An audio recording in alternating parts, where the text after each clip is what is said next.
ఇక్కడికి వచ్చేటప్పుడు మద్యం తాగి రాకూడదు అనేది ఎవరు చెప్పాల్సిన అవసరం లేదు. మద్యం తాగి అతను వచ్చాడని చెప్పి అనుమానంతో మేము ఆల్కహాల్ టెస్ట్ చేయడం జరిగింది. ఆల్కహాల్లో 27 mg అతనికి మోతాదు దాంట్లో రావడం జరిగింది.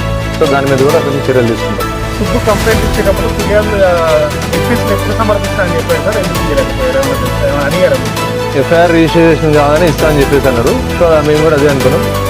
ఇంతవరకు అతను ఇవ్వలేదు.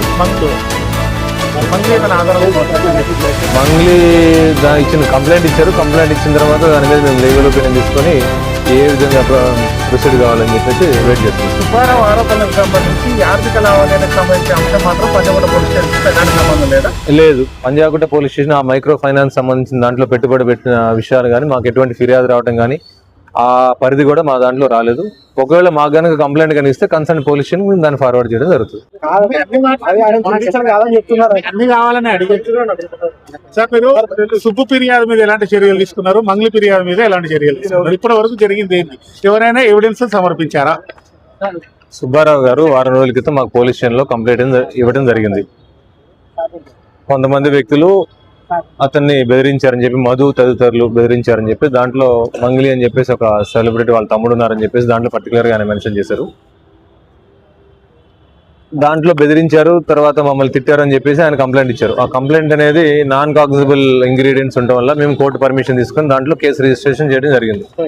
సో ఇప్పటి వరకు కేసు రిజిస్ట్రేషన్ అయిన తర్వాత అతని ఇంతవరకు మాకు ఎటువంటి ఆధారాలు సమర్పించలేదు. దాంట్లో ఎవరెవరు ఆయన బెదిరించిన టైంలో ఉన్నటువంటి సాక్షులు కూడా ఎవరిని ప్రొడ్యూస్ చేయలేదు. దానికి సంబంధించి మేము కూడా మార్నింగ్ నుంచి కాల్ చేసాం. ఫోన్ కాల్స్కి అతను స్పందించలేదు. కాకపోతే నిన్న మంగ్లీ గారు నిన్న వచ్చి కంప్లైంట్ ఇవ్వడం జరిగింది.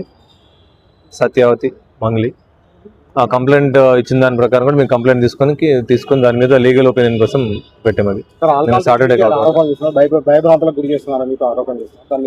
భయభ్రాంతులు గురి చేయడం కాదు. పోలీస్ స్టేషన్ అనేది పబ్లిక్ ప్లేస్. ఇక్కడికి ఒక డిసిప్లిన్గా రావాల్సి ఉంటుంది. ఎక్కడైనా సరే పబ్లిక్ ప్లేస్ ఎక్కడైనా కూడా వేరే ఫిర్యాదుదారులు ఉంటారు, చాలా మంది ఇక్కడికి వస్తారు. కాబట్టి ఇక్కడ ఒక పద్ధతిగా రావడం జరుగుతుంది. మోర్ ఓవర్ ఇక్కడ అంతా పోలీస్ స్టేషన్ అనేది ఒక ఇంపార్టెంట్